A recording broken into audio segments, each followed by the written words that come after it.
आज अरविंद केजरीवाल साहब से मुलाकात हुई और शिवसेना उद्धव बालासाहेब ठाकरे पार्टी के जो मन में है, जो दिल में है, वो साफ बात है कि सरकारें आते जाते रहती है, फिर आएगी, लेकिन रिश्ता तो ऐसे ही चलता रहेगा।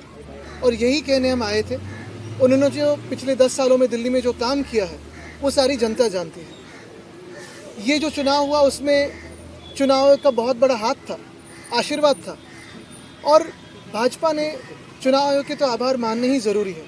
लेकिन यही बात है, कल जैसे मेरी राहुल जी से बात हुई, आज अरविंद जी से बात हुई, कि इंडिया गठबंधन हो या फिर हम सारी पार्टीज़ हो, कहीं ना कहीं हमें ये सोचना ज़रूरी है कि अभी अगला स्टेप क्या है, क्योंकि हमारी डेमोक्रेसी फ्री एंड फेयर नहीं रही है, इलेक्शंस फ्री एंड फेयर नहीं रहे। तो लड़ते तो रहेंगे, देश के हित में लड़ते रहेंगे। आपकी आवाज़ हो, मीडिया की आवाज़ हो, जनता की आवाज़ हो तो उठाते रहेंगे, और जो भी देश के अच्छे का हो, सड़क पे उतरना हो, लड़ना हो तो लड़ते रहेंगे। बस यही था।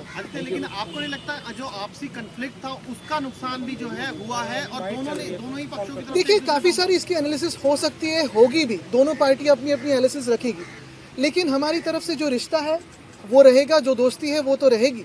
इसके आगे मैं कहना चाहता हूँ कि जो काफ़ी सारी जगहों में वोट्स काटे गए थे, जो वोट्स डिलीट हुए थे, उस पर भी कभी ना कभी विचार करना ज़रूरी है, क्योंकि वो वोटिंग का अधिकार लोगों से छीना गया था, वो चुनाव आयोग ने छीना है, तो उस पर भी विचार विमर्श होना ज़रूरी है। आदित्य जी, क्या इस इशू पे वोटर डिलीशन एडिशन पे आपकी कोई चर्चा हुई दिल्ली महाराष्ट्र दोनों को लेके? देखिए, आज तो कर्टसी कॉल था, आज तो यही कहने आए थे कि रिश्ता तो ही जारी रहेगा। जाहिर सी बात है, स्वाभाविक है कि जब हम मिलते हैं तो इस बातों पे चर्चा होती है। इसके पहले भी फ़ोन पे भी हुई थी, अभी जो फ़ोन टैपिंग करते हैं वो तो सुनते ही होंगे, तो उनको पता भी होगा कि हम शायद क्या बात कर रहे हैं।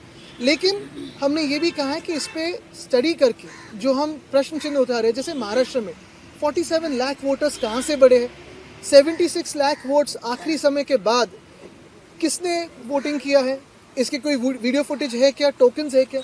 चुनाव आयोग इस पर बात करने के लिए बिल्कुल तैयार नहीं है। और ये सारी बातें अगर आप देखें तो हरियाणा हो, उड़ीसा हो, दिल्ली हो, मध्य प्रदेश हो, महाराष्ट्र हो, सारी जगह कॉमन है, ये एक पैटर्न दिखने लगा है। तो हमारे देश में आज फ्री एंड फेयर इलेक्शंस होते नहीं है, इसी का ये सबूत है। सर, कैसे टैकल करेंगे इस सिचुएशन को? अगर आप आरोप इलेक्शन कमीशन पे लगा रहे हैं तो फिर टैकल कैसे करेंगे, क्योंकि वही मेन बॉडी है? तो टैकल करने के लिए तो हम साथ में हैं और लड़ेंगे, क्योंकि ये देश हित की बात है।